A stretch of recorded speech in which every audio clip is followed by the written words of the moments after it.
Hello student, welcome to my YouTube channel. Shubham lecturer पर आप लोगों का बहुत बहुत स्वागत है। आज हम यहाँ शुरू करने वाले हैं 12th केमिस्ट्री चैप्टर 3 विद्युत रसायन के बारे में बताएंगे आप लोगों को, जो कि परीक्षा की दृष्टि से बहुत ही इंपॉर्टेंट क्वेश्चन पेपर में आते रहते हैं विद्युत रसायन के। ओके, तो गाइस हम शुरू करते हैं, विद्युत रसायन के बारे में बताते हैं।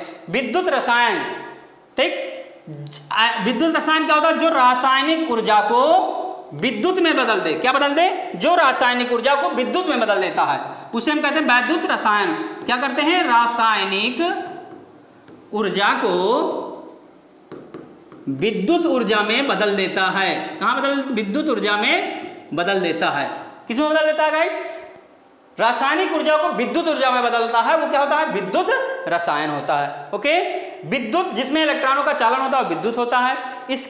इसके अंतर्गत या इस चैप्टर के अंतर्गत हम आपको इसमें पढ़ाएंगे। सबसे पहले ऑक्सीडेशन के बारे में बताएंगे, क्योंकि ऑक्सीडेशन यदि आता है आपको तो विद्युत रसायन बड़े अच्छे से आप समझ सकते हैं, बहुत ही अच्छे से आप समझ सकते हैं। तो ऑक्सीडेशन, पहले हम शुरुआत करते हैं ऑक्सीडेशन से। ऑक्सीडेशन आखिर होता क्या है, चलिए देखते हैं। ऑक्सीडेशन, ऑक्सीडेशन मीन्स क्या होता है? ऑक्सीकरण। क्या होता है? ऑक्सीकरण। ऑक्सीकरण किसे बोलेंगे हम लोग? अणु, परमाणु या ion.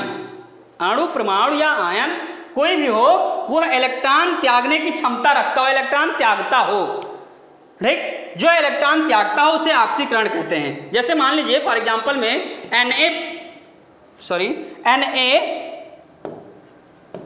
Na gives Na plus Al 1e, जो इलेक्ट्रॉन त्यागता है, जितना इलेक्ट्रॉन त्यागता है वही उसकी ऑक्सीकरण अवस्था होती है। ओके, अब मान लीजिए फॉर एग्जांपल में हम लेते हैं एक और Zn ले लिए।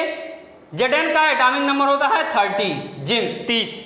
ओके, ये एक ट्रांजिशन एलिमेंट है जिसे हम किस में रखे हैं?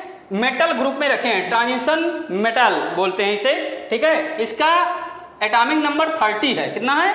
30 है, एटॉमिक नंबर 30 है, जिसमें आपको बताएंगे ये इलेक्ट्रॉन कैसे त्यागता है।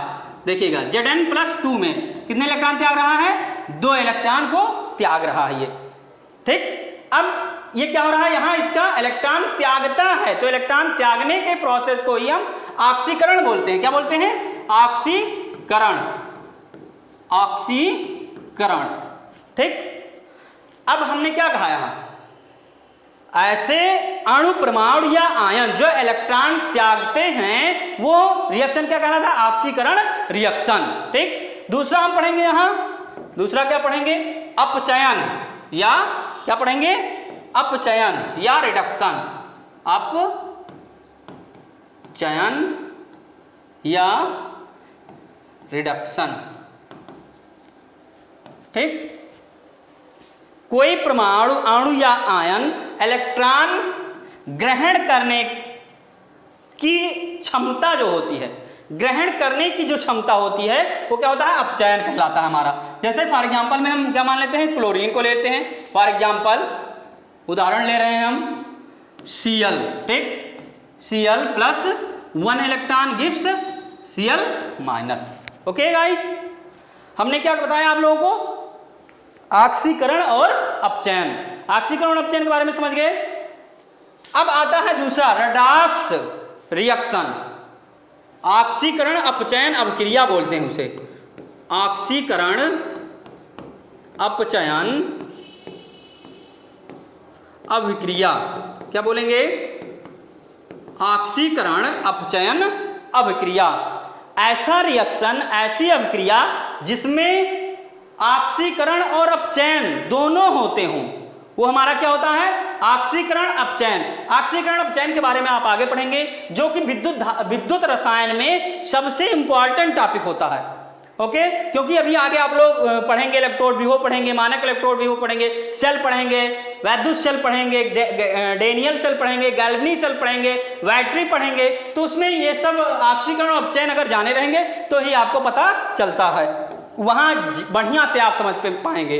ओके, अब देखते हैं, हम एक एग्जांपल लेते हैं इसके आगे, ऑक्सीकरण और अपचयन का। ओके, तो एक बार पुनः आप लोग देख लीजिए, Na इलेक्ट्रॉन त्यागने की जो क्षमता होती है, क्या होती है? इलेक्ट्रॉन जो त्यागते हैं उन्हें हम क्या बोलते हैं? ऑक्सीकरण। Na से क्या हो गया? Na+, और कितने इलेक्ट्रॉन निकल गए? एक इलेक्ट्रॉन। अब ये एक इलेक्ट्रॉन निकलते कैसे हैं, ये भी तो जानना जरूरी है। तो एक इलेक्ट्रॉन जो निकलते हैं वो निकलने का प्रोसेस होता है, ये नहीं कि अभी Na से Na2 क्यों नहीं हुआ सर। अभी आप कहेंगे Na से Na2 क्यों नहीं हो रहा है, उसका भी रीजन है, क्योंकि इसके जो लास्ट कोष होता है इसका इलेक्ट्रॉनिक विन्यास 281 होता है। ओके, तो ये आसानी से एक इलेक्ट्रॉन को रिमूव कर देता है, इसलिए ये Na+ होता है। जो इलेक्ट्रॉन त्यागे उसे डोनर और जो इलेक्ट्रॉन ग्रहण करे उसे रिसेप्टर, ठीक, या एक्सेप्टर बोलते हैं, ग्राही। जो इलेक्ट्रॉन त्यागे वो डोनर, जो इलेक्ट्रॉन ग्रहण करे उसे एक्सेप्टर कहा जाता है, ठीक। अब ऑक्सीकरण अपचयन आपका कंप्लीट हो गया। अब हम आगे आते हैं, इसके आगे देखते हैं है क्या। विद्युत चालक, वैद्युत रसायन में सबसे अहम टॉपिक विद्युत चालक, क्योंकि आप ये नहीं जब तक जानेंगे कि विद्युत चालक होता क्या है तब तक आप आगे विद्युत रसायन नहीं समझ पाएंगे। विद्युत चालक क्या होता है? ऐसे पदार्थ जिनमें से विद्युत क्या हो, ऐसे पदार्थ जिनमें से विद्युत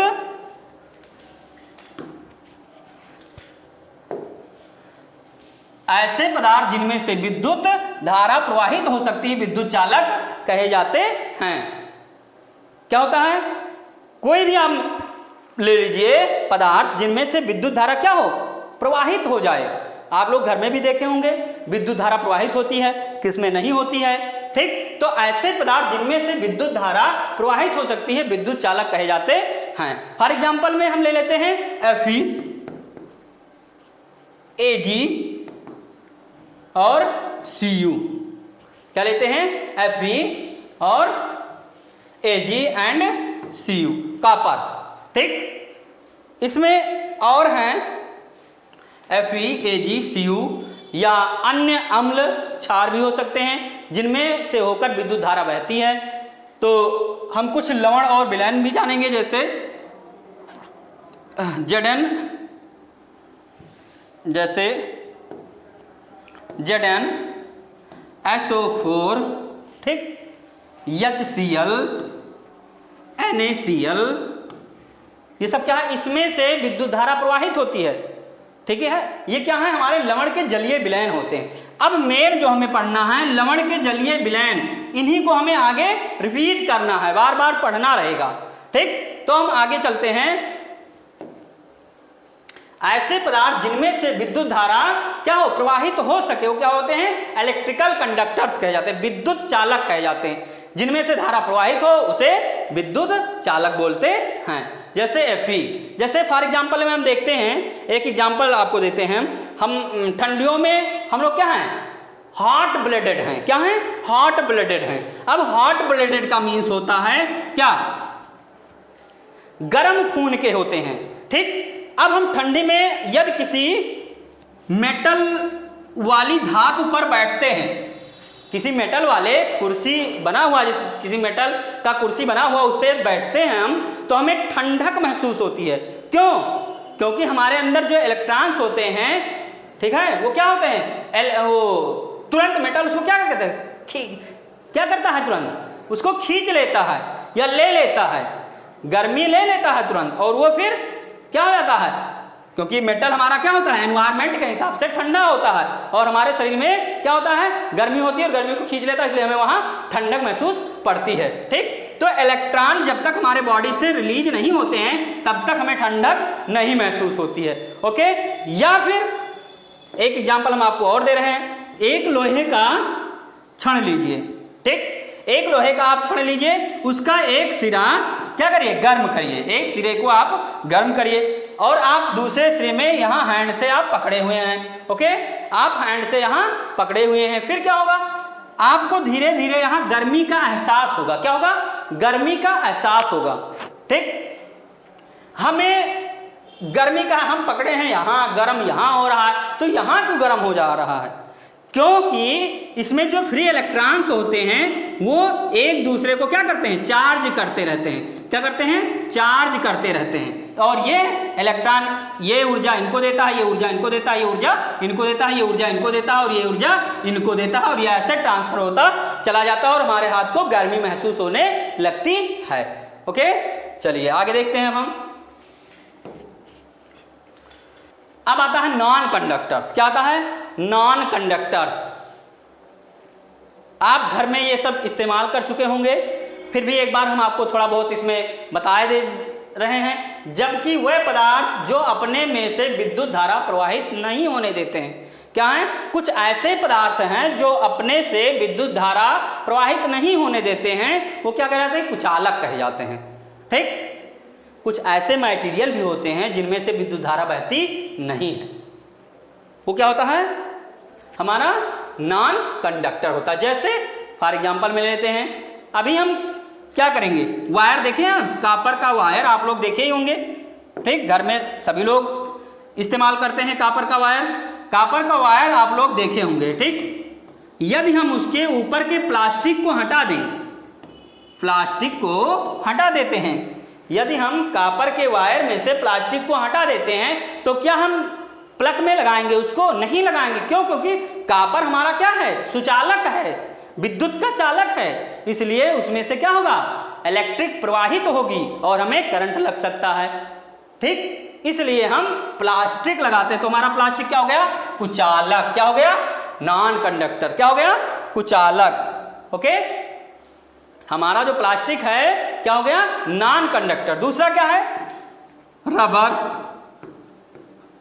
ठीक, या हिंदी में लिख दे रहे हैं आपको, रबर।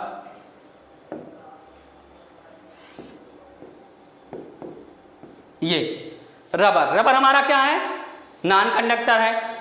या सूखी लकड़ी, क्या ले लीजिए, सूखी लकड़ी। ठीक, ये क्या है, हमारा नॉन कंडक्टर्स है। बर्फ ले लीजिए, बर्फ हमारा नॉन कंडक्टर्स है। ठीक, शुद्ध जल, शुद्ध जल का मतलब एकदम प्योर फिल्टर्ड वाटर। ये नहीं कि हम जो नल से वाटर निकाल रहे हैं, नल से जल को निकालते हैं, उस जल को हम लगा दें और हमें करंट नहीं लगेगा या विद्युत का झटका नहीं लगेगा, तुरंत पड़ेगा।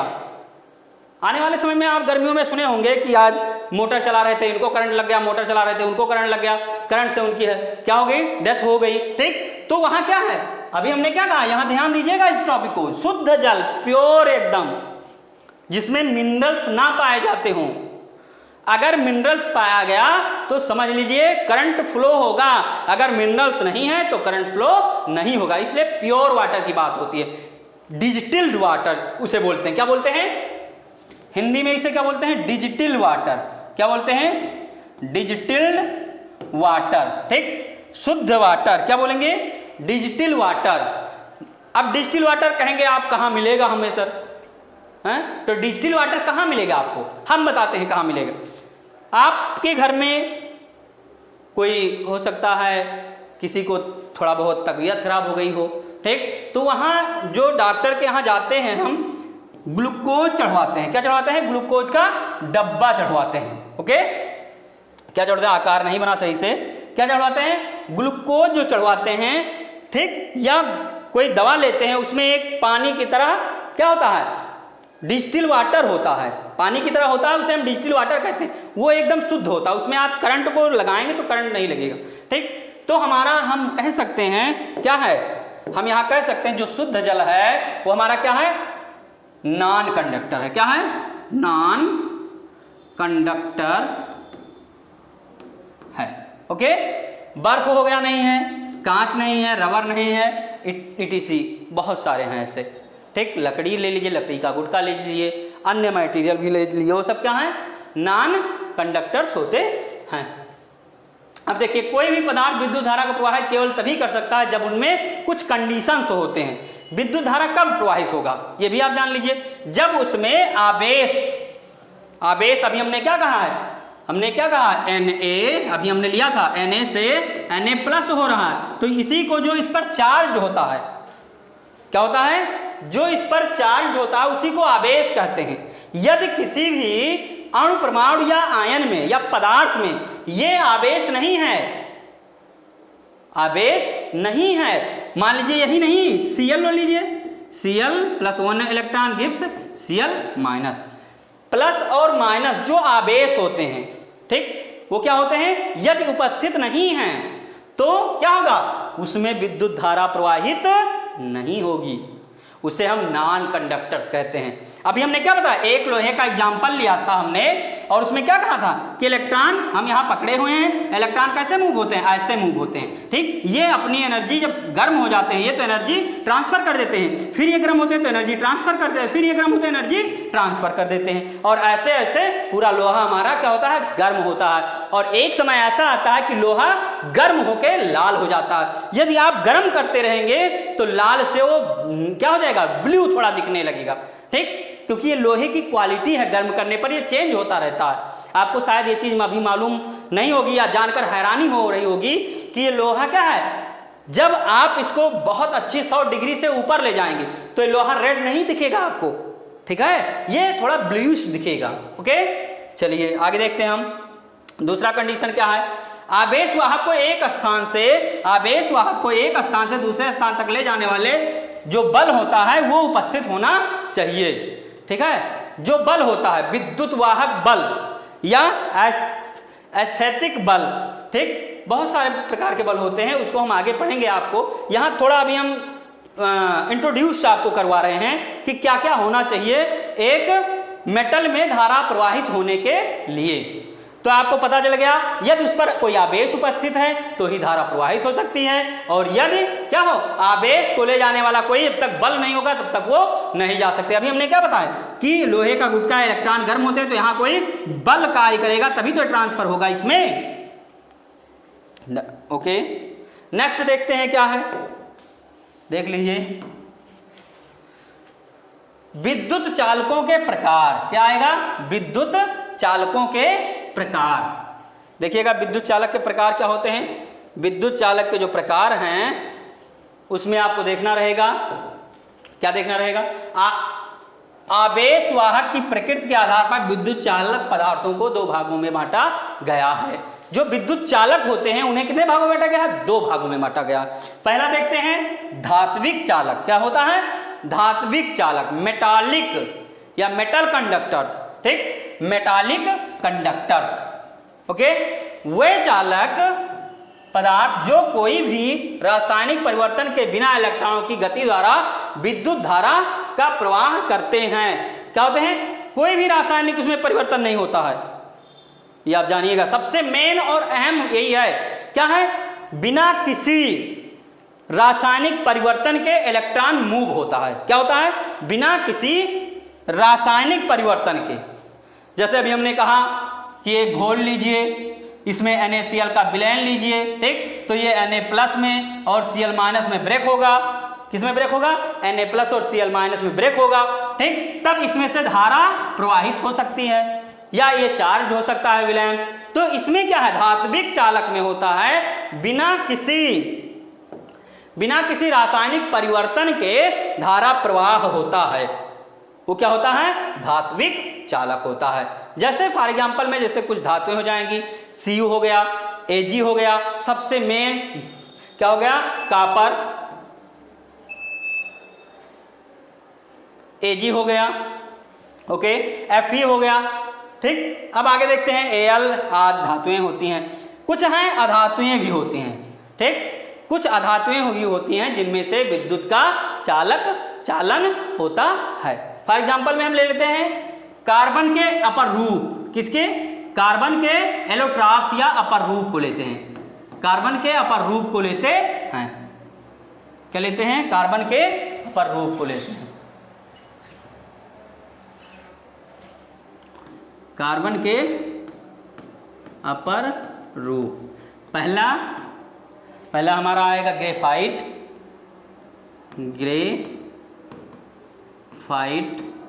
दूसरा आएगा डायमंड, ठीक, जिसे हम हीरा बोलते हैं। क्या बोलते हैं, हीरा। तीसरा कार्बन है ही, खुद जानते ही हैं आप लोग, एक बकमिनिस्टर भी है उसमें से, ठीक। अब हम लेते हैं क्या, कार्बन के अपर रूप ग्रेफाइट, ग्रेफाइट क्या है, एक कार्बन का अपर रूप है जिसे हम क्या बोलते हैं, अधातु, धातु बोलते हैं। क्या ग्रेफाइट अधातु है, क्या है, अधातु है। ठीक, यहां देख लीजिएगा, ग्रेफाइट क्या है, एक प्रकार का अधातु है, क्योंकि कार्बन क्या है हमारा, अधातु है। क्या है, कार्बन अधातु है। ठीक, तो कार्बन के अपर रूप भी अधातु हुए कि नहीं हुए, अधातु हुए।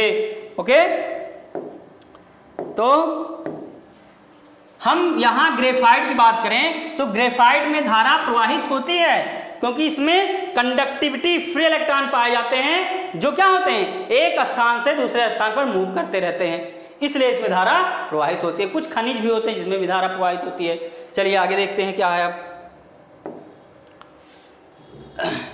आवेशवाहक का कार्य मुक्त इलेक्ट्रॉन करते हैं, अतः इन्हें इलेक्ट्रॉनिक चालक भी कहते हैं। क्या बोलते हैं, धात्विक चालक या इलेक्ट्रॉनिक चालक, क्योंकि जो आवेश है हमारा वो कौन करते हैं, इलेक्ट्रॉन, मुक्त इलेक्ट्रॉन, फ्री इलेक्ट्रॉन करते हैं, इसलिए इन्हें हम क्या बोलते हैं, इलेक्ट्रॉनिक चालक भी बोलते हैं। नेक्स्ट देखिएगा, आगे आ जाइए।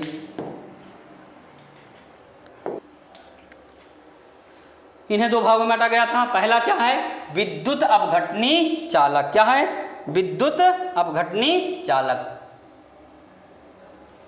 Electrolytic conductor.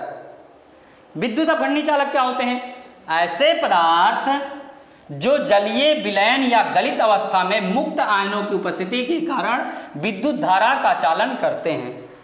कहाँ, गलित अवस्था में। अभी हमने थोड़ी देर पहले बताया था कि सॉल्यूशन जो होता है, ठीक, गलित अवस्था, जैसे किसी भी विलयन, ये हम एग्जांपल एक ले लेते हैं, थोड़ा यहाँ देखिएगा, यहाँ दिखेगा नहीं, यहाँ देख लीजिए, ये ठीक, हम यहाँ गलित, मान लीजिए NaCl का विलयन ले लेते हैं, तो इसमें क्या फ्री इलेक्ट्रॉन मूव करने लगते हैं, Na+ और E- में ब्रेक हो जाता है। या NH4OH ले लेते हैं, NH4Cl ले लेते हैं, CH3COOH ले लेते हैं, ठीक, या अदर मटेरियल हम ले लेते हैं, तो उसमें इलेक्ट्रॉन फ्री हो जाते हैं, जिसके कारण से क्या होता है, जलीय विलयन या गलित अवस्था में मुक्त आयनों के कारण इलेक्ट्रॉन प्रवाहित होने लगते हैं। ठीक, जलीय विलयन या गलित अवस्था, उसमें से इलेक्ट्रॉन प्रवाहित होने जो लगता है, उसी को हम क्या बोलते हैं, विद्युत अपघटनी चालक बोलते हैं। ओके, आगे देखिए, ये पदार्थ विद्युत धारा के प्रवाह द्वारा विघटित हो जाते हैं, क्योंकि यहाँ आवेशवाहक कार्य आयन करते हैं, अतः इन्हें आयनिक चालक भी कहते हैं। अब यहाँ विद्युत धारा कौन ले जाता है, आयन ही तो ले जाते हैं, आवेश ही तो ले जाते हैं। वो आवेश कैसा होता है, आयनिक होता है, गलित अवस्था में होता है। गलित अवस्था में क्या बोलेंगे, उसे आयन बोलते हैं। ठीक, जो प्लस और माइनस होता है उसे गलित अवस्था में क्या बोलते हैं, आयन बोलते हैं, इसलिए इसे आयनिक चालक भी कहते हैं या आयनिक कंडक्टर्स भी कहते हैं। जलीय विलयन में वियोजन के आधार पर विद्युत अपघटनी चालकों के पुनः दो भागों में बांटा गया है। नेक्स्ट देखते हैं।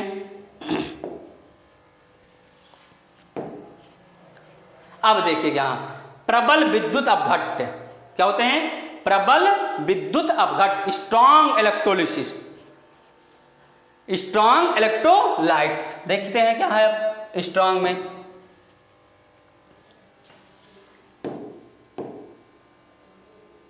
ये देखिए। ओके, वह विद्युत अपघट्य जो जलीय विलयन में क्या हो, लगभग पूर्णतः आयनित हो जाते हैं, मतलब उसमें कुछ बचता नहीं, पूर्ण आयन हो जाते हैं। क्या होते हैं, पूर्ण आयनित हो जाते हैं। वो क्या होते हैं, हमारे प्रबल विद्युत अपघट्य कहे जाते हैं। क्या कहे जाते हैं, प्रबल विद्युत अपघट्य कहे जाते हैं। ठीक, जैसे फॉर एग्जांपल में हम ले लेते हैं NaCl, ठीक, दूसरा क्या ले लेते हैं HCl, ठीक, ये क्या है, प्रबल विद्युत अपघट्य होते हैं। ये पूर्णतया गलित अवस्था में आ जाते हैं और फ्री आयंस छोड़ते हैं। क्या छोड़ते हैं, फ्री इलेक्ट्रॉन्स या फ्री आयंस निकालते हैं, उन्हें हम क्या बोलेंगे, विद्युत अपघट्य। अब यहाँ आप लोगों को अच्छे से समझना, अब तक तो थोड़ा इंट्रोडक्शन था आपको इस चैप्टर की समझने के लिए कि हमें कैसे क्या क्या समझना है, लेकिन अब आपको यहाँ थोड़ा केयर होके देखना है। क्या है, NaCl या HCl, क्या HCl, दोनों देखिएगा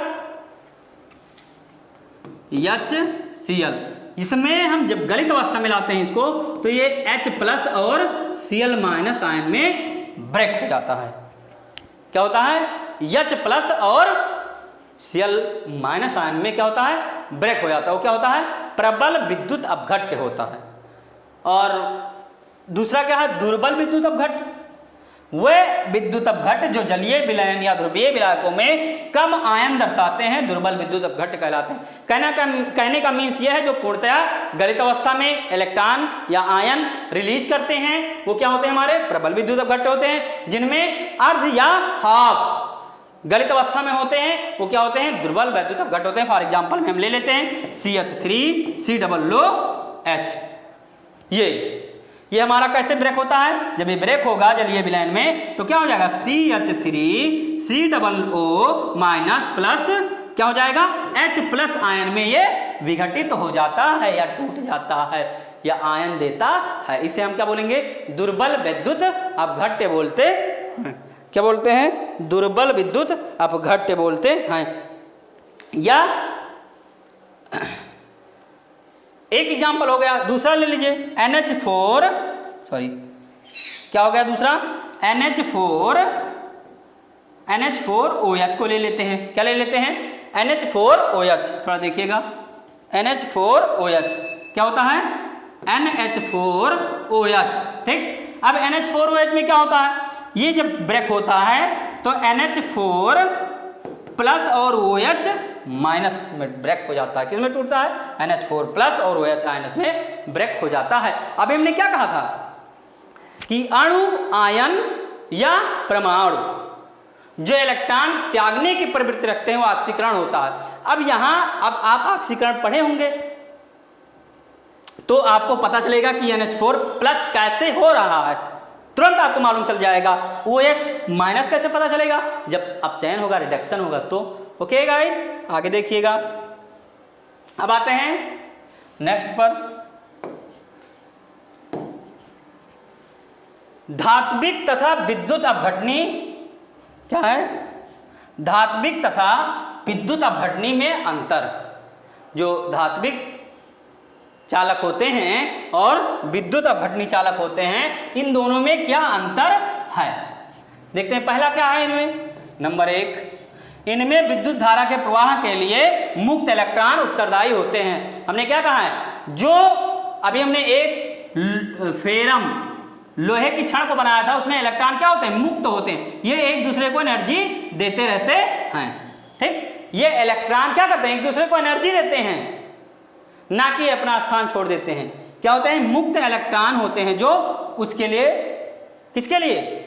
विद्युत धारा के लिए उत्तरदायी होते हैं। इनमें कोई रासायनिक परिवर्तन नहीं होता है, मतलब इसमें केवल इलेक्ट्रॉन फ्री होकर चलते रहते हैं, इसमें कोई रासायनिक प्रक्रिया नहीं होती है। ओके, इनमें द्रव्यमान का हस्तांतरण नहीं होता है, मतलब द्रव्यमान ना कम होता है ना ज्यादा होता है। ठीक, अब आते हैं फिर से यहाँ से चलते हैं हम लोग, देखते हैं क्या होता है। इन नंबर 1 क्या है? इनमें विद्युत धारा के प्रवाह के लिए मुक्त इलेक्ट्रॉन उत्तरदायी होते हैं। फर्स्ट हो गया, क्या होते हैं?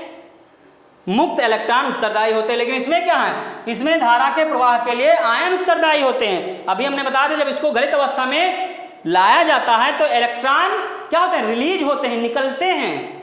दूसरा देखिएगा, इनमें कोई भी रासायनिक परिवर्तन नहीं होता है, लेकिन इसमें विद्युत अपघटन क्या होता है? विघटन के माध्यम से होता है, डिकम्पोजिशन, विघटन होगा, रासायनिक क्रिया होगी। किसमें? विद्युत अपघटनी चालक में। विदाउट रिएक्शन, नो इंटरचेंज, कोई आंतरिक प्रोसेस नहीं होगा, कोई प्रक्रिया नहीं होती है। ओके, तीसरा देखते हैं, इनमें द्रव्यमान का हस्तांतरण नहीं होता है, मतलब इसमें द्रव्यमान जितना रहता है, मास जितना मेटल का रहता है उतना ही रह जाता है। लेकिन इसमें क्या? इसमें द्रव्यमान का हस्तांतरण होता रहता है। मीन्स क्या हुआ? इसमें द्रव्यमान का स्थानांतरण होता रहता है, मतलब अगर द्रव्यमान कम होते दिखते हैं तो और छोड़ दिया जाता है, तभी तो इलेक्ट्रॉन रिलीज होते रहते हैं। आगे देखिएगा नेक्स्ट,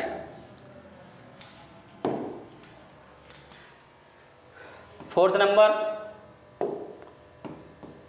इनमें प्रतिरोध निश्चित धातु परमाणुओं के साथ इलेक्ट्रॉनों के टकराव के कारण होता है। प्रतिरोध, एक वर्ड अभी नया आया है, रेसिस्टेंस, प्रतिरोध। क्या आया है? प्रतिरोध। क्या आया है ये? प्रतिरोध। प्रतिरोध का मतलब रेसिस्टेंस, रेजिस्टेंस बोल लो, ठीक। क्या होता है प्रतिरोध? दूसरे को, जैसे मान लीजिए आप ऐसे चल रहे हैं, आपको इधर से कोई रोकता हो, उसी को प्रतिरोध कहते हैं। क्या बोलते हैं? प्रतिरोध बोलते हैं। जैसे फॉर एग्जांपल में ये इलेक्ट्रॉन, ये लोहे की छड़ है, यहां देखिएगा, ये लोहे की छड़ है, यहां इलेक्ट्रॉन ऐसे मूव कर रहे हैं, ठीक। लेकिन यहां से इसे कोई रोकता है कि आप इधर ना आइए, तो क्या हो गया? प्रतिरोध होता है। और वो किसके कारण होता है? इलेक्ट्रॉनों के टक्करों के कारण होता है। एक इलेक्ट्रॉन दूसरे से टक्कर किया और हो गया। इनमें प्रतिरोध विलायक अणुओं के साथ आयनों की टक्करों के कारण होता है, ठीक। इनमें क्या होता है? अंतर आयनिक आकर्षण बल होता है। क्या होता है? आंतरिक आयनिक आकर्षण बल पाया जाता है, जिसके कारण इलेक्ट्रॉन क्या होते हैं? प्रतिरोध उत्पन्न करते हैं। नेक्स्ट 5 नंबर देखिएगा, कम प्रतिरोध होने के कारण यह साधारणतः अच्छे चालक होते हैं। क्या होते हैं? कम प्रतिरोध पाया जाता है। किसमें? इसकी अपेक्षा इसमें कम प्रतिरोध पाया जाता है। किसकी? धात्विक चालक जो होता है, विद्युत अभिन्न चालक की अपेक्षा कम प्रतिरोध पाया जाता है। ये साधारणतया उच्च प्रतिरोध रखते हैं, अतः इनकी चालकता धात्विक चालकों की अपेक्षा दुर्बल होती है। नेक्स्ट देखिएगा 6 नंबर, तापमान बढ़ने के साथ धारा के प्रवाह में प्रतिरोध बढ़ता है, अतः चालकता घटती है। क्या कह रहे हैं? तापमान बढ़ने के साथ धारा के प्रवाह में प्रतिरोध बढ़ता है, अतः चालकता घटती है। जब आप तापमान देंगे तो धारा क्या प्रवाह होगा? बढ़ेगा, प्रतिरोध भी बढ़ेगा और चालकता घट जाएगी। अभी आप ये महसूस किए होंगे, गर्मियों में वोल्टेज हमेशा कम होता है। क्यों कम होता है? आपने कभी अंदाजा लगाया? क्योंकि तापमान हमारे एनवायरनमेंट का बढ़ जाता है। जब हमारे एनवायरनमेंट का तापमान बढ़ जाता है तो क्या होता है? प्रतिरोध बढ़ता है। क्या बढ़ता है? प्रतिरोध बढ़ जाता है भाई। क्या बढ़ जाता है? प्रतिरोध बढ़ जाता है। यहां देखिए, तापमान बढ़ने के साथ धारा के प्रवाह में प्रतिरोध बढ़ता है, अतः चालकता घटती है और हमारी चालकता घट जाती है, जिसलिए हमें 240 वोल्ट के अलावा 210 वोल्ट, 190 वोल्ट, 180 वोल्ट या 100 वोल्ट तक में बिजली उपलब्ध हो पाती है। अब जो वायर में करंट फ्लो होता है वो भी एक प्रकार के इलेक्ट्रॉन के माध्यम से होते हैं, जिसमें फ्री इलेक्ट्रॉन मूव करते हैं। लेकिन तापमान जैसे जैसे हमारे एनवायरनमेंट का बढ़ता है, हमारी चालकता घट जाती है। लेकिन अगर मौसम ठंडा हो तो क्या होता है? 220 वोल्ट, 240 वोल्ट लाइट आती है। तब हम कहते हैं अरे वाह, मौसम ठंडा है फिर भी यहाँ लाइट बढ़िया आ रही। जब गर्मी ज्यादा होती है तो क्या होता है? लाइट भी नहीं आती जल्दी और लाइट भी कम आती है। ओके, आगे देखिएगा। नेक्स्ट 6वां, तापमान बढ़ने के साथ धारा के प्रवाह में प्रतिरोध घटता है, चालकता बढ़ती है। ये वेरी इंपॉर्टेंट है। क्या होता है? अगर जितना ज्यादा तापमान होगा उतना ज्यादा क्या होगा? प्रतिरोध घटेगा, ठीक। धारा प्रवाह में प्रतिरोध क्या होता है? घटता है। क्या होता है? प्रतिरोध घटता है। प्रतिरोध क्या होता है? हमारा घटता है। किसमें? धारा तापमान जैसे जैसे बढ़ेगा, अभी आप देख लीजिएगा, क्या देखेंगे? इन्वर्टर, अभी आपके घर में इन्वर्टर रखा हुआ है, मान लीजिए बैटरा रखा हुआ, तापमान जैसे जैसे बढ़ रहा होता है वैसे वैसे हमारी चालकता प्रतिरोध क्या होता है? घटता, इन्वर्टर और चलने लगता है। लेकिन वहीं यदि ठंडी का मौसम है तो क्या होता है? चालकता घट जाती है। क्यों? क्योंकि प्रतिरोध बढ़ जाता है। ओके, आगे देखते हैं। नेक्स्ट, चलिए अब यही समाप्ति है। तो गाइड, आशा करते हैं कि आप लोगों को ये वीडियो अवश्य पसंद आएगा। यदि इसमें आपको कोई वर्ड नहीं समझ में आता है तो आप कमेंट कर दीजिएगा, उसको अगले वीडियो में हम आपको समझा देंगे।